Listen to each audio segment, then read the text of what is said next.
बाबा जान, आपने सोच भी कैसे लिया कि मैं उस लड़की से निकाह करूंगा? वो हलक के बल चिल्लाते हुए बोला, अपनी आवाज नीचे रखो। क्या तुम अपने बाप से बात करने की तमीज भूल गए हो? वो सख्त बदमजा हो गए थे। बाबा जान, मुझ में और उस लड़की में जमीन आसमान का फर्क है। आप हम लोगों की एज डिफरेंस देखें। मैं उससे 8 साल बड़ा हूँ। मुझे शादी के लिए एक मैच्योर लड़की चाहिए, ना कि एक छोटी सी बच्ची। मुझे समझने वाली बीवी चाहिए, एक नादान लड़की नहीं। मैं घर बसाना चाहता हूँ।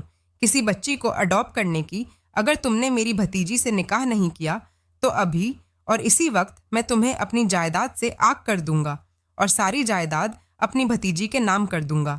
आप मेरे साथ ऐसा नहीं कर सकते। आप मुझसे मेरा जायज़ हक नहीं छीन सकते। मैं तुम्हारा बाप हूँ। मैं जो जी चाहे वह कर सकता हूँ। बाबा, आप ज्यादती कर रहे हैं और जिस लड़की की आप साइड ले रहे हैं वो मेरे बराबर की भी नहीं है। वो तो एक मामूली सी गांव में रहने वाली सादा सी लड़की है। आप कैसे उसके साथ मुझे कंपेयर कर सकते हैं और फिर कैसे उसको मुझ पर फौकियत दे सकते हैं? मैं आपकी सगी औलाद हूँ, आपका लाडला बेटा हूँ बाबा जान। आप मेरे साथ ऐसा नहीं कर सकते। उसको अभी तक यकीन नहीं आ रहा था कि उसके बाबा जान से अजीज उस पर एक मामूली सी लड़की को फौकियत दे रहे हैं। उसने तो कभी उस लड़की को नज़र भरकर देखा भी नहीं था। उसे अपनी कजिन की उस दुनिया में मौजूदगी के बारे में भी आज इल्म हुआ था जब वह लोग उससे मिलने के लिए गांव आए थे। मेरा यही फैसला है और मैं आखिरी सांस तक अपने फैसले पर कायम रहूंगा। अब तुम मुझे बताओ कि तुमने क्या करना है। उसने अपनी गर्दन झुका ली थी। वो एक बहुत बड़ा बिजनेसमैन होने के साथ सियासतदान भी था और बहुत जल्द अपने गांव का सरदार भी बनने वाला था। अगर वह अपने बाबा की बात मानने से इनकार करता तो ना सिर्फ सरदारी उसके हाथों से चली जाती, बल्कि उसका बाप, उसका नाम और जायदाद से सब कुछ जुदा हो जाता जिसके बलबूते पर वो मनमर्जी करता था। मुझे थोड़ा सा वक्त दीजिए। यह कहकर वह तेजी से उस कच्चे कमरे से बाहर निकल गया। उसके जाने के बाद वह खुलकर मुस्कुरा दिए थे। जानते थे कि उनकी भतीजी को थोड़ी सी तकलीफें उठानी पड़ेगी, मगर यह तकलीफ कम से कम उस तकलीफ से 100 गुना अच्छी थी जो उसे अभी मिलने वाली थी। वो वापस बड़े कमरे में आ गए जहां पर सारे मेहमान मौजूद थे। जमाल साहब, क्या बना? मुझे लगता है कि आपका बेटा यह शादी करने के लिए तैयार नहीं है और यहाँ से फरार होने का इरादा कर रहा है। खैर, मैंने तो आपको पहले ही कहा था कि यह जहमत मत कीजिए, क्योंकि मुझे नहीं लगता इस मामूली और 2 टके की लड़की के साथ कोई शादी करना पसंद करेगा। बहन जी देखिए, अगर मैं आपकी इज्जत करता हूँ तो आप इस इज्जत को हजम कीजिए। बार बार मेरी भतीजी की जात के बारे में इस तरह से बात मत करें, वरना मैं बिल्कुल भी आपका लिहाज नहीं करूंगा। अगर मैं चाहूँ तो अभी एक फ़ोन कॉल पर पुलिस को बुलाकर आपको थाने में कैद करवा सकता हूँ। भाई साहब, आप तो नाराज़ ही हो गए। आमना बेगम तेजी से आगे बढ़ रही थी। उन्होंने जमाल साहब के कंधे पर हाथ रखना चाहा, मगर उन्होंने नफरत से उसका हाथ झटक दिया। तभी सलार खान भी वहां पर आ गया था। मैं यह निकाह करने के लिए तैयार हूँ। उसकी बात सुनकर वहां पर मौजूद सब लोगों ने अपने दांतों में उंगलियां दब ली थीं। वह जिसे दुल्हन बनाया गया था और जिसको लग रहा था कि आज उसकी जिंदगी फनाह हो जाएगी, जब उसको पता चला कि नूरपुर गांव का सरदार, जो कि उसका कजिन भी था, उसे निकाह करने के लिए तैयार हो गया, वह चंद लम्हों के लिए अपने कानों पर यकीन ही नहीं कर पाई थी। सालार खान को उसने सिर्फ एक ही बार देखा था। वह एक ही नज़र में उसकी दीवानी हुई थी, मगर उसने कभी भी सालार खान को दुआओं में नहीं मांगा था। जानती थी कि इस तरह की दुआ कभी पूरी नहीं हो सकती, खास तौर पर उस वक्त जब वह अपनी जालिम मुमानी जान के पास थी। उसके लिए बहुत से अच्छे रिश्ते आए, मगर उसकी मुमानी ने सब रिश्तों से ही इनकार किया था। भाई वाह, तुम्हारी तो किस्मत ही खुल गई है। बैठे बैठे एक बहुत ही हैंडसम सरदार मिल रहा है। बानो ने उसको तंग करते हुए कहा तो प्रशा शर्मा गई थी। उसकी पलकें हौले हौले लरस रही थीं, जबकि वजूद भी आहिस्ता आहिस्ता कपकपा रहा था। मोहतरमा, गांव की नई सरदारनी बनने वाली है। कहीं ऐसा तो नहीं कि तुम सरदारनी बनने के बाद हमें भूल जाओगी? कैसी बातें कर रही हो तुम? मैं तुम लोगों को कैसे भूल सकती हूँ? तुम लोगों के दम पर ही तो मैं जिंदा हूँ और सांस ले रही हूँ। अगर तुम लोग मेरे साथ ना होती। उसकी आंखें आंसुओं से भीग गई थीं। चलो, अब दुखी बातें मत करो और अपने अच्छे मुस्तकबिल के ख्वाब देखो। इंशाअल्लाह सब कुछ बहुत अच्छा होगा। उसको स्टेज पर ले जाकर बिठाया गया था। नॉर्मल से मेकअप में और शदीद गर्मी की वजह से उसका चेहरा उस वक्त बहुत खराब लग रहा था। जब सालार ने उस पर एक नज़र डाली तो उसका मूड मजीद खराब हो गया था। गांव की जाहिल लड़की से मेरी शादी कर दी है, या मेरे अल्लाह, मैं कैसे यह सब कुछ बर्दाश्त करूंगा? या मेरे अल्लाह, मुझे सब्र अजीम अता फरमाना। मौलवी उससे सवाल कर रहा था। जब वह दिल ही दिल में अपने आप को दिलासे देने की नाकाम कोशिशें कर रहा था, उसके अब्बा ने जब उसका कंधा थपथपाया तो वह एकदम ही होश की दुनिया में आया। अब्बा जान की घड़ी पर उसको सारी कहानी समझ आ गई थी। मौलवी उससे सवालात करने लगा। पहले लड़की से उसकी मर्जी पूछी गई और फिर उससे पूछा वो एहसान करने वाले अंदाज में कबूल है। बोला यूं जैसे वहां पर मौजूद सब लोग पर कोई बहुत बड़ा एहसान कर रहा हो।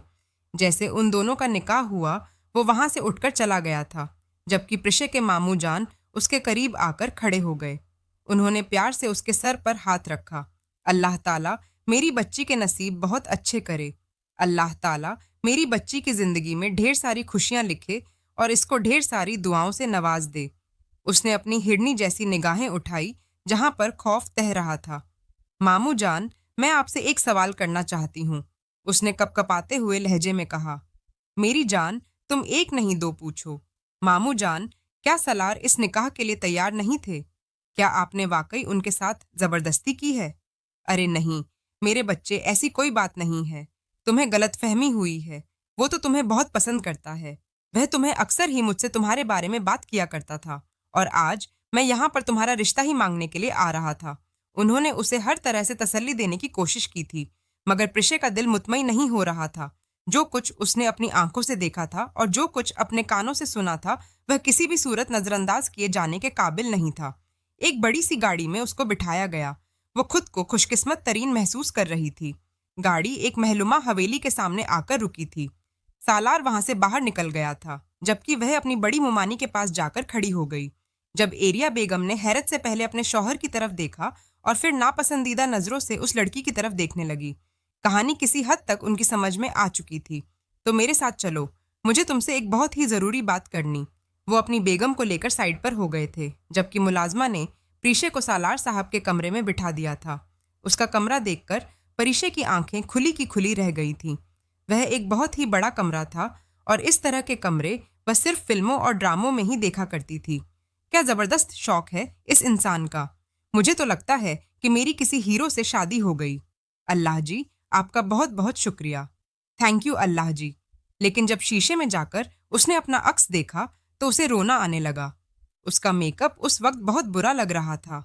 उसकी शक्ल इतनी खराब नहीं थी जितना खराब उसका मेकअप हो चुका था। वह जल्दी से वॉशरूम में फ्रेश होने के लिए चली गई। उसके पास अपना कोई ड्रेस मौजूद नहीं था। उसने अलमारी से सालार की टी शर्ट और पट निकाली। तौबा, कितना लंबा है यह इंसान। वो इसकी हाइट का अंदाजा लगाते हुए झुरझुरी लेकर रह गई थी। जब वह बाहर निकली तो उस पेंट को नीचे से फोल्ड किया हुआ था और शर्ट भी उसके घुटनों तक आ रही थी। अब वह शीशे के सामने खड़ी अपने बाल बना रही थी जब कमरे का दरवाजा एक जोरदार आवाज से खुला और वह लंबे लंबे डिग भरता हुआ कमरे के अंदर दाखिल हुआ। वह आज वापस नहीं आना चाहता था, मगर अब्बा जान ने धमकी देकर दोबारा से वापस बुला लिया था। अब जब तक वह सरदार नहीं बन जाता था तब तक उसे अपने अब्बा जान की हर वक्त बात मानी थी। उस लड़की की हिम्मत पर वो अश कर उठा था, जो उस वक्त उसके कपड़ों में मौजूद थी और हर चीज को इस्तेहाक से इस्तेमाल कर रही थी और अब उसके ही कंघे से अपने बाल बना रही थी। वो किसी को भी अपनी चीजें इस्तेमाल करने की इजाजत नहीं देता था।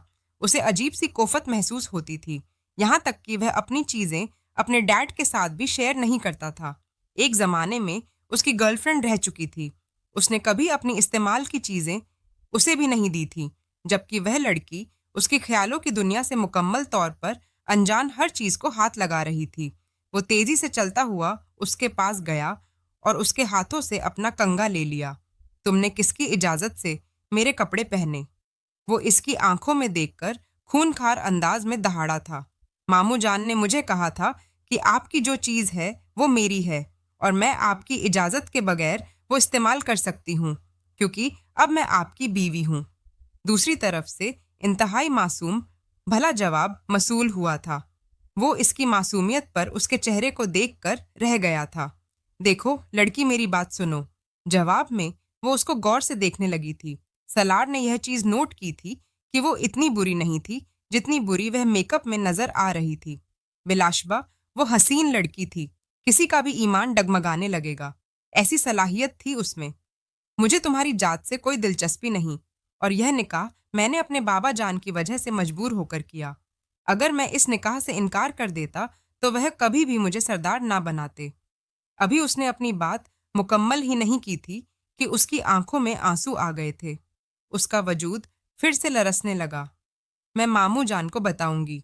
कहाँ पर जा रही हो तुम? वो उसको खींचते हुए बोला।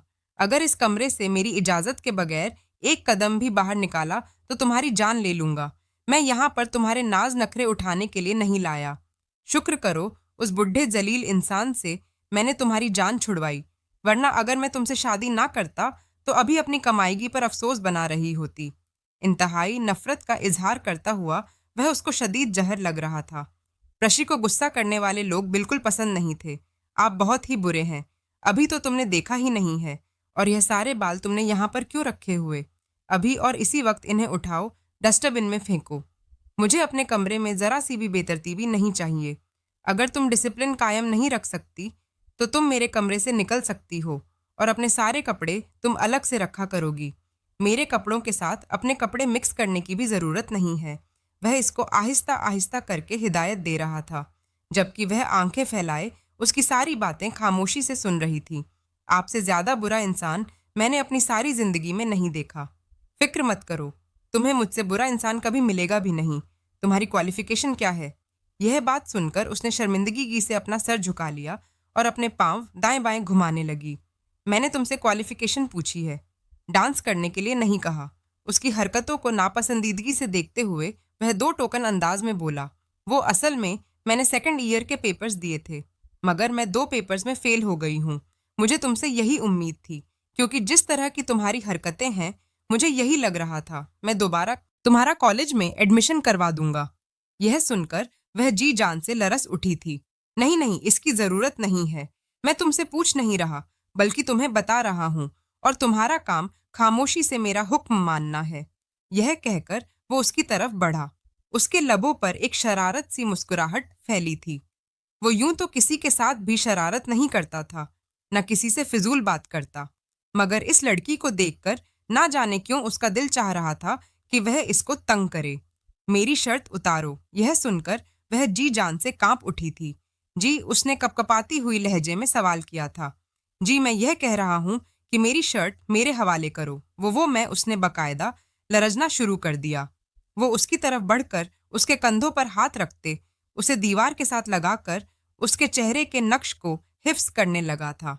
जो भी था, उन दोनों के दरमियान एक मजबूत ताल्लुक था, जिसकी बुनियाद पर वह उसके साथ अपना रिश्ता भी कायम कर सकता था। लेकिन उसकी ऐसी कोई भी ख्वाहिश नहीं थी। उसको एक मैच्योर बीवी चाहिए थी। काफी देर तक उसने उसकी सांसें यूं ही रोके रखी और फिर पीछे हटकर खड़ा हो गया। मुझे बहुत नींद आ रही है। मुझे लग रहा है कि मुझे सोना चाहिए। वो मासूमियत से आंखें टिमटिमाते हुए बोली थी। ठीक है, सोफे पर जाकर सो जाओ। सोफे पर क्यों? मैं तो बेड पर सोऊंगी। तो ठीक है, आ जाओ। वो बाजू फैलाकर ले गया और उसे अपने करीब आने के लिए कहा। वो बुरी तरह से खफ हो गई थी। मुझे लगता है कि मुझे सोफे पर ही सोना चाहिए, यही मेरे लिए बेहतर है।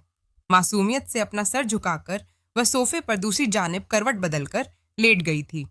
थोड़ी ही देर में उसके खर्राटों की आवाज पूरे कमरों में गूंज रही थी, क्योंकि आज का दिन बहुत ज्यादा थका देने वाला था।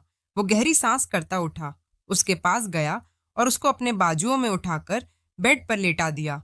अब उसके चेहरे को घरे जा रहा था। थोड़ी देर में वह भी नींद की गहरी वादियों में चला गया। जब वह सोकर उठा तो वह उसके कंधे पर सर रखे अभी तक सो रही थी। मुझसे ज्यादा पक्की नींद तो इस लड़की की है। या मेरे अल्लाह, यह मैं कहाँ पर फंस गया हूँ? उसने कोफत से सोचा था, बार बार यही कह रहा था। कुछ ही दिनों में उसने एक इम्पॉर्टेंट मीटिंग के सिलसिले में जाना था और वह उस छोटी सी लड़की के हवाले से परेशान था। अभी तक उसने उसके बारे में अपनी सोसाइटी में किसी को भी नहीं बताया था। अगर सच कहा जाए तो उसको शर्मिंदगी हो रही थी कि सब लोग उसका मजाक बनाएंगे कि खुद से 8 साल छोटी मासूम लड़की से उसने निकाह कर लिया, जो अभी तक 18 साल की भी नहीं हुई थी। प्रशे के वालिदैन 10 साल पहले कार हादसे में इंतकाल कर गए थे। प्रशे के छोटे मामू ने उसकी परवरिश करने का फैसला किया था, वह गांव में रहते थे। उनकी एक बहुत बड़ी हवेली थी। उनका कारोबार भी एक बड़े पैमाने पर फैला था। घर में पैसे की रेलवेल थी, मगर उस सब से प्रिशे को कोई फायदा नहीं होता था। वो इनकी हवेली में एक नौकरानी जैसी जिंदगी गुजार रही थी। साल में उसकी ममानी उसके लिए सिर्फ 2 नए जोड़े बनाती, और यह भी उसके मामू जान को दिखाने के लिए था, वरना वो अपनी कजिनों की उतरन पहना करती थी। पूरा दिन वो हवेली के काम करती रहती, और फिर रात के वक्त उसे थोड़ा सा खाना दिया जाता। कभी कभार अगर उससे कोई गलती हो जाती तो उसको रात का खाना भी नहीं मिलता था। उसने एफएससी तक तालीम घर में ही बैठकर हासिल की थी, क्योंकि उसे पढ़ने का शौक था, और उसका कजिन भी उस पर अक्सर ही इनायत कर देता था। उसके कजन ने ही उसका प्राइवेट दाखिला करवाया था। फर्स्ट ईयर तक तो वह अच्छे नंबर लेते आई थी, लेकिन सेकंड ईयर में उसकी तबीयत खराब रहने लगी, जिसकी वजह से उसकी 2 सब्जेक्ट में सब आ गई थी। जहां तक सालार का सवाल था, तो वह उसके बड़े मामू जान का बेटा था। उसके बड़े मामू पिछले 12 साल से अमेरिका में रह रहे थे। तकरीबन 2 महीने पहले वह वापस आए थे, मगर वह अपने कारोबार में इस हद तक मशरूफ थे कि उन्हें परीक्षा से मिलने का वक्त ही नहीं मिल रहा था। और फिर जब कुछ दिनों के बाद उन्हें अपने खानदान वालों से पता चला कि वो वहां पर नौकरानियों जैसी जिंदगी गुजार रही है, तो वह बहुत ज्यादा बेचैन हुए। उनकी बहन भी बार बार उनके ख्वाबों में आ रही थी और उनसे अपनी बेटी का जिक्र कर रही थी। उन्होंने अपने बेटे सालार के साथ गांव जाने का फैसला किया था। सालार 12 सालों के बाद दोबारा से गांव जा रहा था। उस दिन उसकी एक बहुत ही इम्पोर्टेंट मीटिंग थी और उसे एक पार्टी भी अटेंड करनी थी। उसने अपने बाबा को बार बार इनकार किया था, मगर उसके बाबा ने उसकी कोई भी बात नहीं सुनी।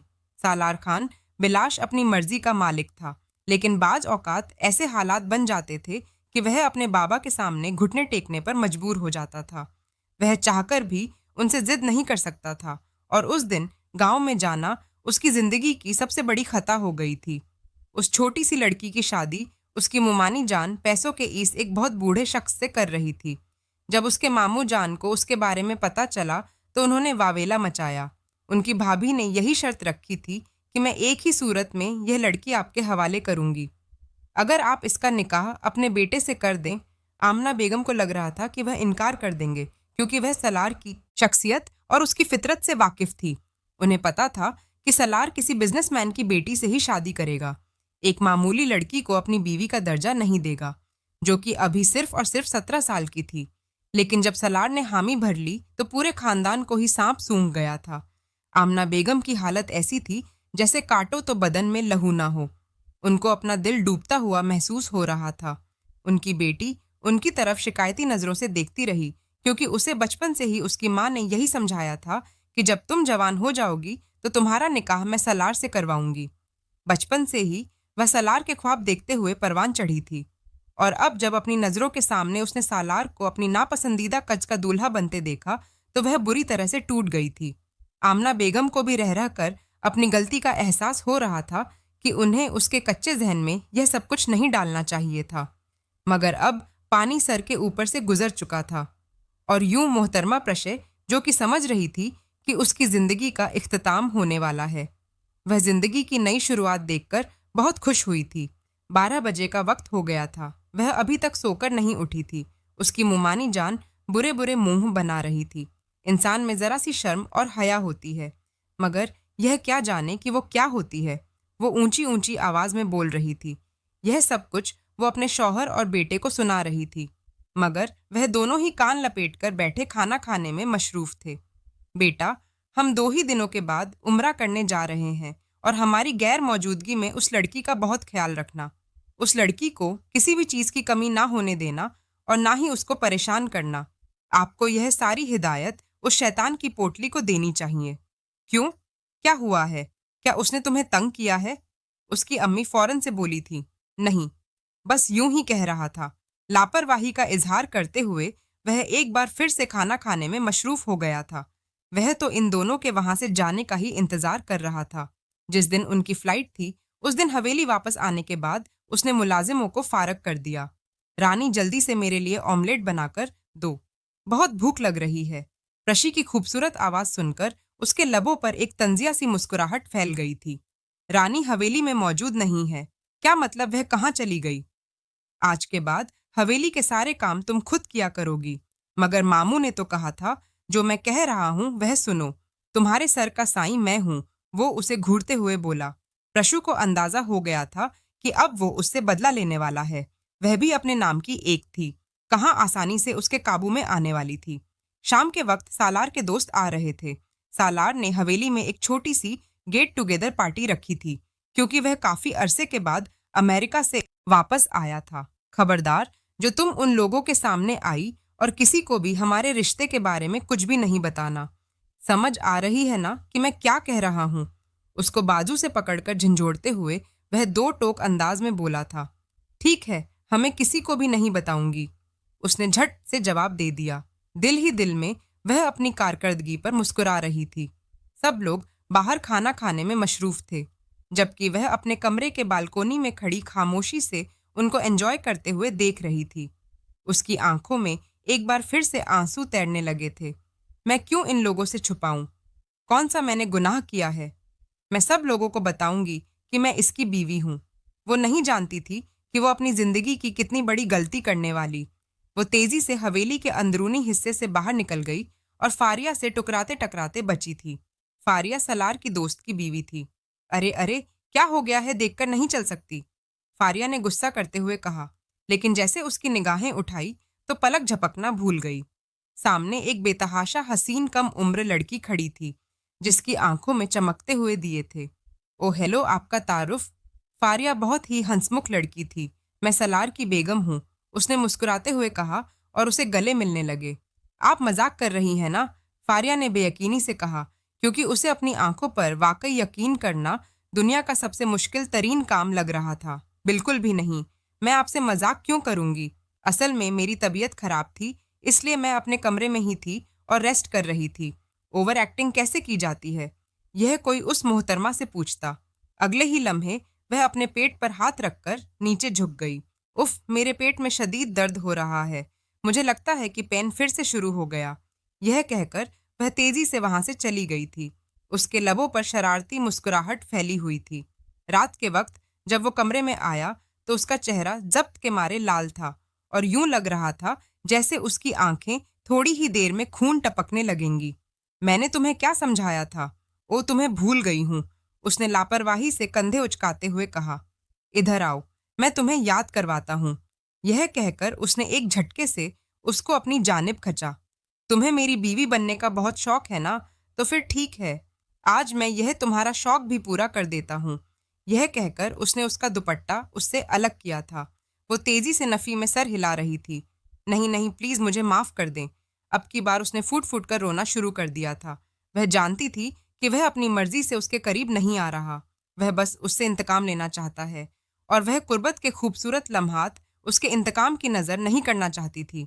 उसकी ख्वाहिश थी कि वो शख्स सिर्फ उसी वक्त उसके पास आए जब उस शख्स के दिल में उसके लिए मोहब्बत हो।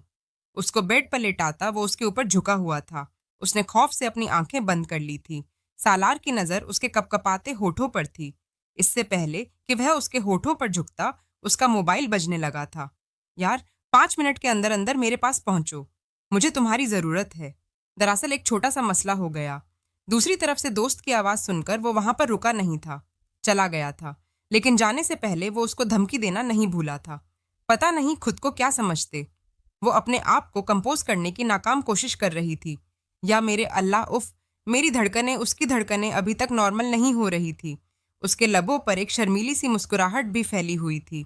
यह बात सच थी कि सालार खान की कुर्बत बहुत ही जानलेवा साबित होने वाली थी। बदले के तौर पर सालार खान ने उसके ऊपर एक बहुत बड़ा धमाका किया था। सुबह जब वह सोकर उठी तो सालार खान ने उनके इल्म में इजाफा करते हुए कहा कि आपका मैं दोबारा दाखिला करवा रहा हूँ, जल्दी से यह पेपर्स क्लियर करो और फिर उसके बाद तुम्हारी यूनिवर्सिटी में दाखिला करवाऊंगा। मैं नहीं चाहता कि कल को जब लोग मुझसे मेरी बीवी की क्वालिफिकेशन के बारे में पूछे तो मैं उनको बताऊं कि मेरी बीवी 12 फेल है। पहली तो यह बात कि उस चीज़ की नौबत ही नहीं आएगी, क्योंकि मुझे नहीं लगता कि हमारा ताल्लुक ज्यादा अरसे तक चलेगा।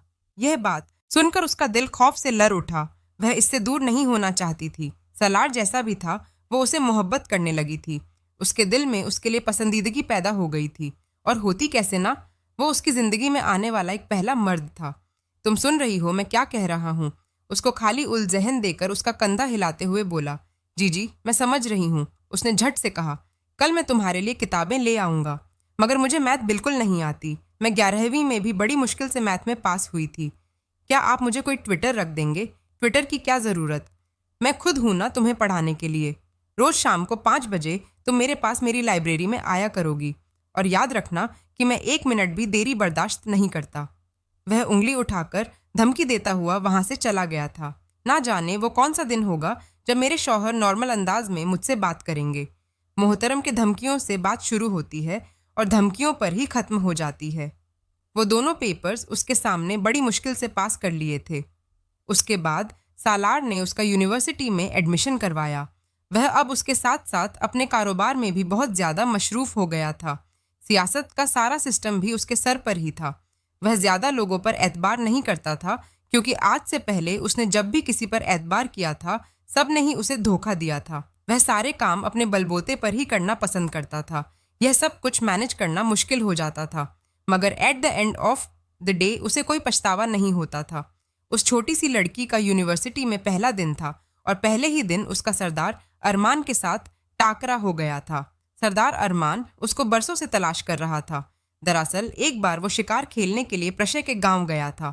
वो अपनी सहेलियों के साथ वापस आ रही थी और किसी बात पर खिलखिलाकर हंस रही थी। सरदार अरमान ने एक झलक देखी और एक झलक में उसका दीवाना हो गया था, मगर फिर सामने भेड़ बकरियां आ गई थीं और वह लड़कियां वहां से चली गईं। ना तो वह अपनी गाड़ी आगे बढ़ा पा रहा था और ना ही उसको आवाज दे पा रहा था। बाद में उसने उसको पूरे गांव में तलाश किया, मगर वो उसको कहीं नहीं मिली थी। जाने जमीन खा गई थी या आसमान निगल गया, और आज बरसों के बाद उसका उस छोटी सी लड़की से फिर से सामना हुआ था। उसे पता था कि किस तरह से उसके बारे में सब कुछ जाना है, कैसे उसको अपनी मोहब्बत के झांसे में फंसाना है। जिस लड़की से प्रेशे की दोस्ती हुई थी वह सरदार अरमान खान की ही कजिन थी, और उसी ने सरदार अरमान खान को बताया था कि उसकी शादी सरदार सालार से हो चुकी है। लेकिन जिन हालात में हुई थी वह बहुत ही पेचीदा थे, और अब उन दोनों के दरमियान उस तरह का कोई ताल्लुक भी नहीं है जिसकी बुनियाद पर उनको मियाँ बीवी कहकर पुकारा जा सके।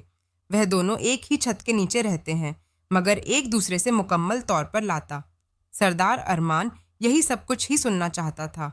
उसको लग रहा था कि कुदरत ने उसको एक और मौका दे दिया, और इस मौके से फ़ायदा उठाकर वह अपनी मोहब्बत को हासिल कर सकता है।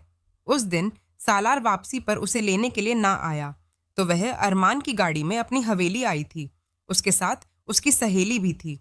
सालार ने जब उसे अरमान की गाड़ी से निकलते हुए देखा तो उसके माथे पर बल पड़े थे, क्योंकि अरमान उसके दुश्मनों में से एक था। उसने पीछे यह हिदायत की थी कि वो निम्रा से दोस्ती तोड़ दे, मगर प्रशय ने उसकी यह बात मानने से इनकार कर दिया था। बड़ी मुश्किल से तो उसे एक सच्ची और अच्छी दोस्त मिली। वो कैसे उसे दस्तरदार हो सकती थी?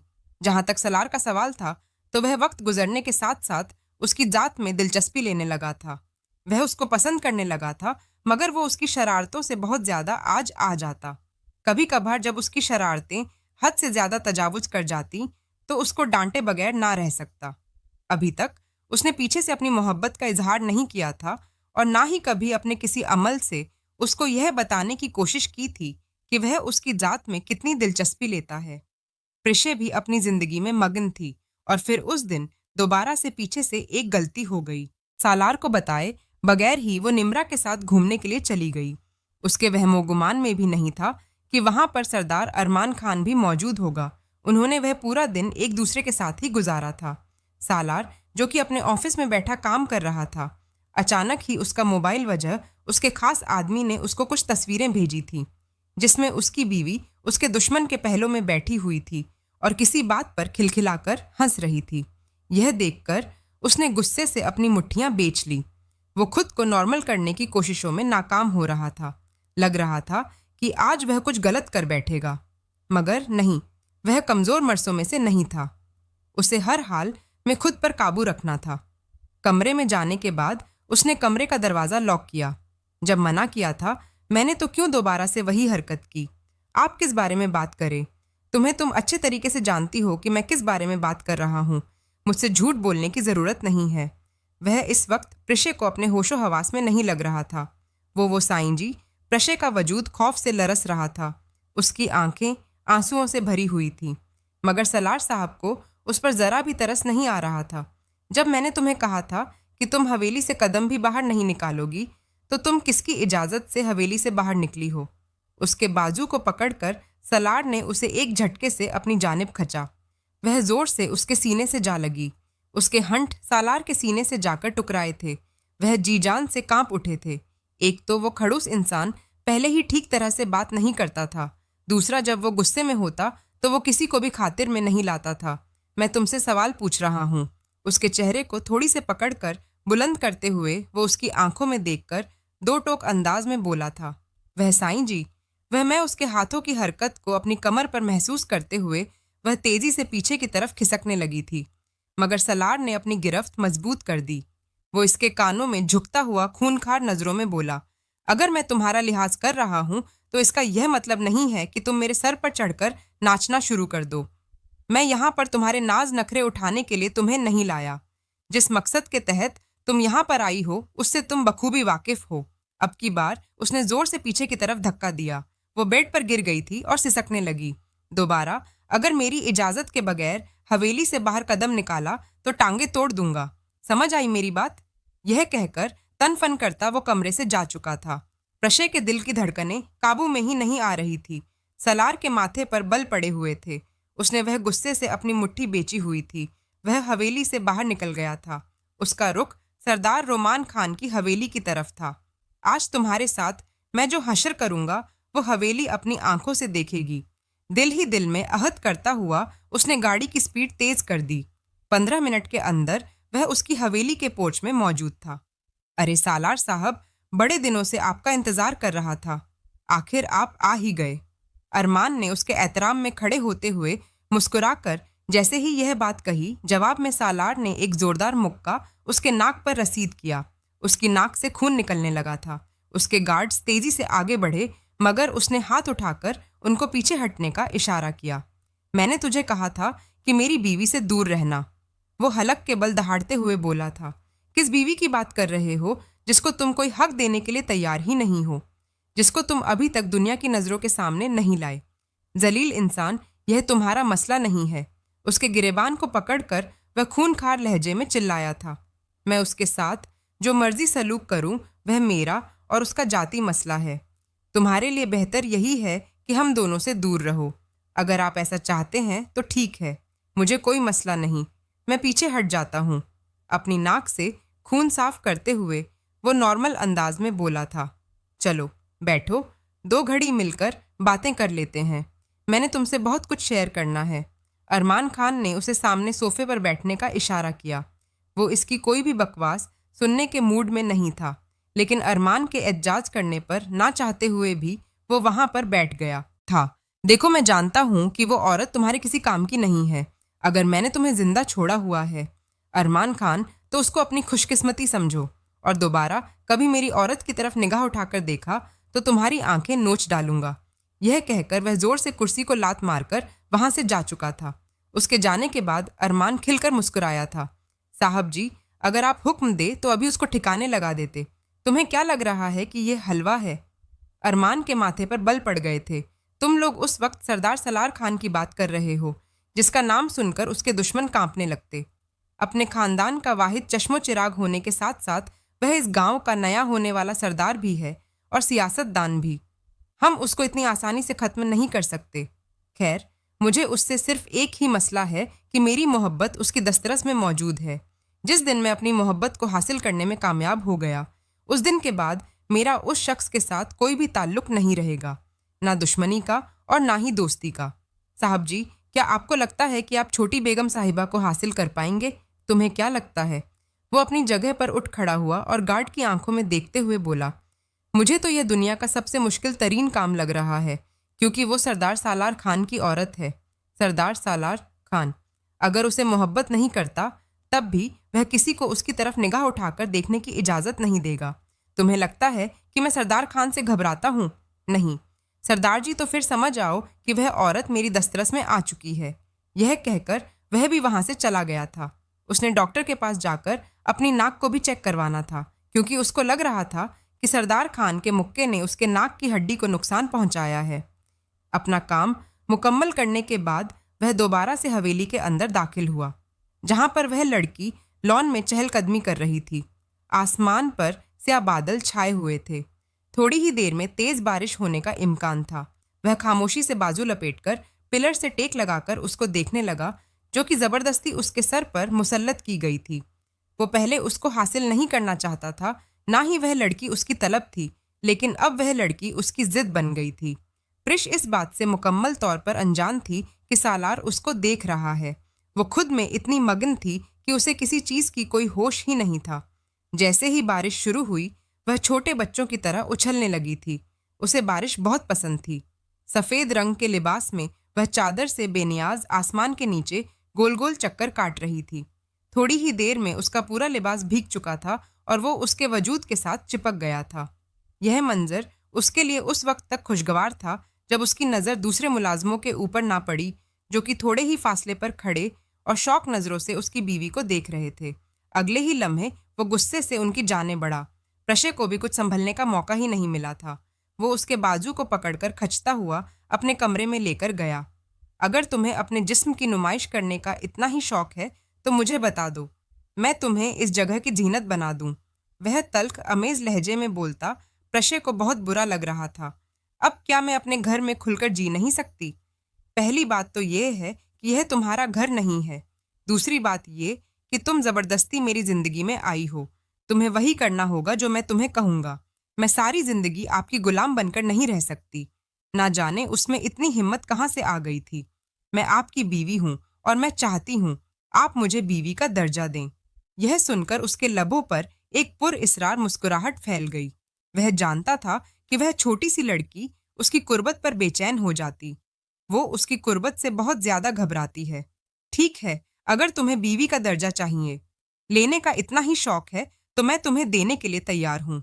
यह कहकर वो उसकी तरफ कदम उठाने लगा था। वो तेजी से पीछे की तरफ खिसकी थी। अब आप क्या करने वाले हैं? वही करने जा रहा हूँ जो तुम्हें पसंद है मेरी बीवी को। मैं बस ये कह रही थी कि आप मुझसे वैसा सलूक करें जैसा एक शौहर अपनी बीवी के साथ करता है। तो हमें पता है कि बीवी के हुकूक में यह भी शामिल है। वो इसकी कुर्बत के लम्हात देने लगा। उसकी कमर पर हाथ रखता हुआ उसको अपने बेहद करीब कर चुका था। वो अपने कहे पर बहुत ज्यादा पछता रही थी। जब भी वह इंसान उसके करीब चाहता था, उसकी हालत यूं ही गैर होने लगती। अब उसकी नजरों का फोकस उसके हठों पर था। बहुत पीछे की तरफ हटने की कोशिश कर रही थी, मगर बुरी तरह से नाकाम हो रही थी। आप मुझसे नफरत करते हैं, मैं जानती हूँ। फिर इस सब का क्या मकसद है? मर्द हजरात की कुछ जरूरियात होती है जिनको उन्हें हर हाल में पूरा करना पड़ता है। इस बार तो मैं तुम्हें मालूम होगा, और जब जरूरत इंसान को तंग करने लगे तो उसे पूरा करने के लिए वो किसी भी हद से गुजरने के लिए तैयार हो जाता है। उसकी बातों का साफ मतलब यह था कि वह अगर उसके करीब जा रहा है तो वह यह ना समझे कि वह उससे मोहब्बत करता है। कुछ आंसू उसके सीने पर आकर गिरे थे। उस लड़की की कपकपाहट को महसूस करते हुए वह बुरी तरह से बदमामजा हो गया था। उसे पीछे की तरफ धक्का देते हुए बेचैनी से अपना माथा मसलते बोला, पता नहीं कहाँ फंसा दिया है मॉम डैड ने। तुम 18 साल की कब हो रही हो? उसे खूनखार निगाहों से देखते हुए वो उससे सवाल कर रहा था। 6 महीनों के बाद हो जाऊंगी। निगाहें झुकाते हुए उसने मासूमियत भरे अंदाज में जवाब दिया, तो अब 6 महीने के बाद ही मुझे अपनी शक्ल दिखाना। बार बार अपने जिस्म की रंगीनियां दिखाने की जरूरत नहीं है, क्योंकि जिस दिन मैं अपने होश खो बैठा उस दिन तुम्हें मुझसे कोई नहीं बचा पाएगा। समझ आ रही है ना मेरी बात? जी मैं समझ गई हूँ। और हाँ, दोबारा हवेली से बाहर कदम निकालने की जरूरत नहीं है। जहां तक अरमान खान का सवाल है तो मैंने उसका दिमाग ठिकाने पर लगा दिया। आप उनको कुछ भी मत कहा करें। जिस तरह से सलार खान ने उसे घोरा था, वह अपनी कही हुई बात पर पछताने लगी। मेरे कहने का मतलब यह नहीं था, तुम्हारे कहने का जो भी मतलब था, मुझे उससे फर्क नहीं पड़ता। मैं सिर्फ तुम्हें यह बताना चाहता हूँ कि दोबारा कभी मेरे सामने उसकी साइड मत लेना, वरना मुझसे बुरा कोई नहीं होगा। आपसे बुरा तो वैसे भी कोई नहीं है। वो दिल ही दिल में बोली, क्या कहा तुमने? कुछ भी नहीं, मैं तो बस यूं ही मजाक कर रही थी।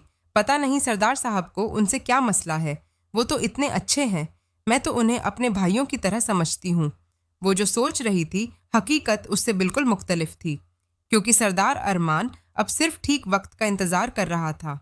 उस दिन जब वो सुबह सोकर उठी तो उसका मूड बहुत खुशगवार था कि अचानक ही उसका मोबाइल बजने लगा। उसकी सहेली के हजारों के हिसाब से मैसेजेस आए हुए थे। क्या हुआ है तुम्हें? इतनी परेशान क्यों हो? सब ठीक तो है? प्रश्न ने उससे पूछा। अभी जो कुछ मैं तुम्हें बताने वाली हूँ उसको बहुत ही तहम्मुल से सुनना और पैनिक करने की बिल्कुल ज़रूरत नहीं है। ना ही सलार साहब से इस बारे में पूछने की ज़रूरत है। तुम किस बारे में बात कर रही हो? मुझे कुछ भी नहीं पता। प्लीज़ खुलकर बताओ। मुझे परेशानी हो रही है। अभी मैं तुम्हें कुछ पिक्चर्स भेज रही हूँ। प्लीज़ कोई भी बेवकूफ़ी मत करना। मैं तुम्हें एक एड्रेस दे रही हूँ। मुझसे वहाँ पर मिलने के लिए आओ और मैं तुम्हें सारी डिटेल बाद में दूंगी। उसके मोबाइल पर कुछ तस्वीरें मासूल हुई थीं। उसकी आंखें आंसुओं से भर गई थीं। उसमें सालार किसी लड़की के साथ मौजूद था। उन दोनों के दरमियान बिल्कुल भी फासला नहीं था। यह उसकी गर्लफ्रेंड है जिसके साथ वह एक पुरस्कून जिंदगी गुजार रहा है और उसके साथ बहुत ही जल्द वह शादी करने वाला है। वह उसी लड़की को ही सारी दुनिया के सामने लेकर आएगा। जहां तक तुम्हारा सवाल है तो उसने तुम्हें सिर्फ और सिर्फ घर के कामकाज के लिए रखा हुआ है और अपने खानदान वालों को दिखाने के लिए रखा है। तुम झूठ बोल रही हो ना? मुझे कह दो कि यह सब झूठ है। हकीकत इससे बिल्कुल मुख्तलिफ है। नहीं मेरी जान, यह सच है और तुम्हें हर हाल में इस सच को तस्लीम करना होगा। अभी भी तुम्हारे पास वक्त है कि उस घटिया इंसान को छोड़ दो। तुम मेरे लिए मेरी बहनों जैसी हो और मैं तुम्हें हमेशा एक अच्छा मशवरा दूंगी। अगर तुम्हें यकीन नहीं आता तो मैं इस लड़की से तुम्हारी बात करवाने के लिए भी तैयार हूँ। उसी वक्त एक कमरे का दरवाजा खुला और सलार अंदर दाखिल हुआ। उसको रोता हुआ देखकर वह बेचैन हुआ था। क्या हुआ है? तुम ठीक तो हो? वह तेजी से पीछे की तरफ हटी और नफरत भरे अंदाज में उसके चेहरे की तरफ देखने लगी। सालार ने उसके हाथ से मोबाइल लेना चाहा तो उसने अपना मोबाइल जोर से दीवार पर मारकर तोड़ दिया था। तुम पागल तो नहीं होगी? यह क्या कर रही हो? हाँ, मैं पागल हो गई हूँ क्योंकि मुझ पर आपकी हकीकत आश्कार हो गई है। वो ना चाहते हुए भी भड़क उठी थी। आप जैसे घटिया इंसान से शादी करके मैंने अपनी जिंदगी की सबसे बड़ी गलती कर दी। अगर मुझे पता होता क्या आप इस कदर जलील हरकत करेंगे तो मैं कसम उठाकर कहती हूँ कि आपसे शादी करने की बजाय मैं मर जाना पसंद करती। उसी वक्त सलार का हाथ उठा था और उसके चेहरे पर निशान छोड़ गया था। बस बहुत हो गया। तुम्हारी कोई भी फजूल बात बर्दाश्त नहीं करूंगा और अब मैं तुमसे पूछूंगा। अभी नहीं, तुम खुद ही आकर मुझे बताओगी कि तुम्हें मसला क्या है, क्योंकि बगैर मसला सुने मैं तुम्हारी कोई मदद नहीं कर सकता। मुझे अब आपकी मदद की ज़रूरत भी नहीं है। मुझे आपसे तलाक चाहिए। सलार, जो कि अपने दिल में उसके लिए नरम गरम जज्बात महसूस कर रहा था, जो कि उसको अपनी बीवी का दर्जा देने के लिए तैयार हो गया था, उसके मुंह से तलाक की बात सुनकर उसे अपना दिमाग भक्त से उड़ता हुआ महसूस हुआ। जिसने भी तुम्हारे कान भरे हैं, मैं उस इंसान तक तो पहुंच ही गया हूं और अब तुम उसी के पास जाकर ही उसे सबूत लोगी। दोबारा मेरे पास यह सारी बकवास लेकर मत आना, वरना धक्के देकर इस हवेली से बाहर निकाल दूंगा। गुस्से में आकर वह भी एक बहुत बड़ी नादानी कर बैठा था। इस वक्त उसे उस छोटी सी लड़की को समझना चाहिए था। उसको वक्त देना चाहिए था। उसे पूछना चाहिए था कि मसला क्या है। मगर उसकी मर्दानगी जाग उठी थी। उसकी अना जाग उठी थी। वह यह बात भूल गया था कि मोहब्बत में अनाएं नहीं चलती। मोहब्बत में तो कुर्बानियां होती हैं। मोहब्बत में तो महबूब के सामने घुटने टेके जाते हैं। महबूब की हर बात बर्दाश्त की जाती है। उसके सितम सर आंखों पर रखा जाता है और अगर ऐसा ना किया जाए तो कोई गलती या खता हो जाए तो फिर उसका एक बड़ा खुमियाजा भुगतना पड़ता है। वह भी शायद एक बहुत बड़ा खुमियाजा भुगतने वाला था। वह खामोशी से हवेली से बाहर निकल आए थे। उसको अपना दिल टूटता हुआ महसूस हो रहा था। मुझसे खता हो गई जो मैंने इस इंसान पर यकीन कर लिया। मुझे इस इंसान पर एतबार ही नहीं करना चाहिए था। मामू जान ने तो कहा था कि वह मुझसे मोहब्बत करते हैं, मुझे प्यार भरी नज़रों से देखते हैं और उनकी आंखों में मेरे लिए पसंदीदगी होती। मैं कभी यह क्यों नहीं देख पाई? और अगर मैं यह सब कुछ नहीं देख पाई तो मैं इतना अरसा क्यों उनके साथ रही? मैं अपनी इज्जत नफ्स को क्यों कुचलती रही? उसे ना रहकर भी खुद पर गुस्सा आ रहा था और वह जोर जोर से अपने चेहरे पर थप्पड़ मार रही थी। थोड़ी ही देर में वह उस लड़की के बताए हुए पते पर पहुंच गई थी। अभी वह बंगले के अंदर दाखिल होने लगी थी कि किसी ने उसकी नाक पर रुमाल रखकर उसको बेहोश कर दिया। दोबारा जब उसे होश आया तो एक तारीख कमरे में मौजूद थी। छोटी लड़की, मुझे माफ़ कर देना, मेरे पास इसके अलावा दूसरा कोई रास्ता नहीं था। जानी पहचानी आवाज़ सुनकर उसने पट से अपनी आंखें खोल दी। दरअसल सामने अरमान खान खड़ा था। बड़ी मुश्किल से तुम्हारे शौहर के खिलाफ मैंने झूठे सबूत इकट्ठे किए और अब वह 1 महीने तक जेल से बाहर नहीं आ पाएगा। इस दौरान हम उससे तलाक लेने में भी कामयाब हो जाएंगे। तुम यह सब कुछ तुमने किया है, वो बेबसी से चिल्लाते हुए बोली थी। जाहिर सी बात है, मेरे अलावा यह काम और कौन कर सकता है। तुम्हें तो पता था कि मैं तुमसे कितनी मोहब्बत करता हूँ। मैं कैसे अपनी मोहब्बत को किसी और के हवाले कर सकता हूँ। यह सुनकर उसका सर चकराने लगा था। दूसरी तरफ जब सरदार सालार खान को अपनी गलती का एहसास हुआ तो वह भागा हुआ हवेली वापस आया, मगर बहुत देर हो चुकी थी। वह हवेली में कहीं भी नहीं थी। मुलाजिम से पूछा तो उसने भी लाइल्मी का इजहार कर दिया था। चौकीदार की अम्मा की तबीयत खराब थी। वह दिन के वक्त ही वहां से चला गया। उसने मोबाइल निकाला और उसका नंबर डायल किया। मोबाइल कमरे में बजने लगा। मुझे इसे अकेले नहीं छोड़ना चाहिए था। मुझे यह सब नहीं करना चाहिए था। सरदार अरमान खान, इस बार तो मैं कोई भी मेरे चुंगल से आज़ाद नहीं करवा पाएगा। वो यही सब कुछ सोच रहा था कि अचानक ही हवेली का दरवाज़ा जोरदार आवाज़ से खुला और पुलिस अंदर दाखिल हो गई थी। दरअसल उसके ऊपर कुछ लड़कियों के साथ ज्यादती करने के केसेस थे और यह सारे केसेस झूठे थे। लेकिन अरमान उसके लिए, उसे बर्बाद करने के लिए यह घटिया हरकतें कर रहा था। काफ़ी अरसे से वह उसके पीछे लगा हुआ था। पुलिस उसको पकड़कर ले जा चुकी थी। सरदार अरमान खान ने अपने एक आदमी के जरिए ही उसके पास जेल में पैगाम भिजवाया था। अगर तुम यह चाहते हो कि तुम्हारी बीवी को तकलीफ ना पहुंचाई जाए तो अभी और उसी वक्त उसको तलाक दे दो, वरना उस लड़की के साथ मैं जो यह हशर करूंगा उसका वो पूरा मुल्क देखेगा। यह भी हो सकता है उसकी वीडियोस पूरी दुनिया में वायरल हो जाए। साहब जी, उस आदमी का क्या करना है? वहां पर मौजूद उसके गार्ड ने उससे पूछा था। तुम उस आदमी को फिलहाल उसके हाल पर ही छोड़ दो। मुझे यकीन है कि वह प्रेश को नुकसान नहीं पहुंचाएगा। इससे मैं अब खुद ही निमट लूंगा। उसको अपने जश्न की खुशी मनाने तो दो। उसको लग रहा है कि यह वाकई कामयाबी हासिल कर चुका है। असल मज़ा तो तब आएगा जब जीत के दिन उसको पता चलेगा कि उसकी जीत हार में बदल चुकी है। सरदार अरमान खान को उसके हवाले से जितनी भी खबरें मिल रही थी वह सारी ही झूठी थी। वो अपना केस नल साबित करवाकर जेल से बाहर आ चुका था। वह जानता था अपनी बेगम तक कैसे पहुंच जाए। दरअसल कुछ दिन पहले ही उसने अपनी बेगम के बाजू में एक सुई के बराबर डिवाइस सेट की थी, क्योंकि उसे पता था कि अरमान उस औरत तक पहुंचने के लिए भी किसी भी किस्म का हथकंडा आजमा सकता है। वो ट्रैकिंग डिवाइस थी जिसके जरिए वह आसानी से अपनी बीवी तक पहुंच सकता था। अरमान, जो कि अपने कमरे में लेटा आराम कर रहा था और उसके वहमो गुमान में भी नहीं था कि वह इस वक्त अपनी बीवी की रस्सियां खोल रहा है। प्रिश उसके गले लगकर फूट फूट कर रोने लगी थी और उससे माफ़ी मांगने लगी। अपनी बीवी को हवेली बिछवाने के बाद वो अरमान के पास गया। अरमान की जब आंख खुली तो उसके वजूद को झटका लगा। वो खौफजदा होकर पीछे की तरफ हटकर खड़ा हो गया था। तुम तो जेल में थे। इधर दरअसल किस्मत ने पलटा खाया। अब जेल में मैं नहीं बल्कि तुम होगे। यह कहकर उसने एक जोरदार मुक्का उसकी नाक पर फिर से मारा और फिर उसके बाद उसके चेहरे पर थप्पड़ों की बारिश शुरू कर दी थी। वो बेहोश हो चुका था। जब दोबारा मोहतरम को होश आया तो वह वाकई जेल में मौजूद था। लेकिन इस बार उन पर एक केस नहीं बल्कि हजारों के हिसाब से केस थे और वो सारे केस ही सच्चे थे। और यह ऐसे केस है जो निल साबित भी नहीं हो सकते थे। वह अब सरदार सालार की मेहनतें कर रहा था, मगर सरदार सालार कहाँ उसको बख्शने वाला था। जिस शख्स ने उसकी औरत को तकलीफ पहुंचाई थी वह उसको किसी भी सूरत माफ नहीं कर सकता था। प्रशय के साथ उसने अपनी जिंदगी की नई शुरुआत का आगाज किया। जब वह 18 साल की हुई तो उससे एक दिन बाद ही उसने वलीमा रखा था और पूरी दुनिया को अपनी बेगम से मुतारिफ करवाया। प्रशय भी उसका साथ पाने पर बहुत खुश थी। सरदार सालार खान यक्स ही मुख्तलिफ इंसान बन गया था। वो उसका हद से ज्यादा ख्याल रखता, उसे बेतहाशा प्यार करता और उसकी हर ख्वाहिश मुंह से निकलने से पहले ही पूरी कर देता। कहानी कैसी लगी?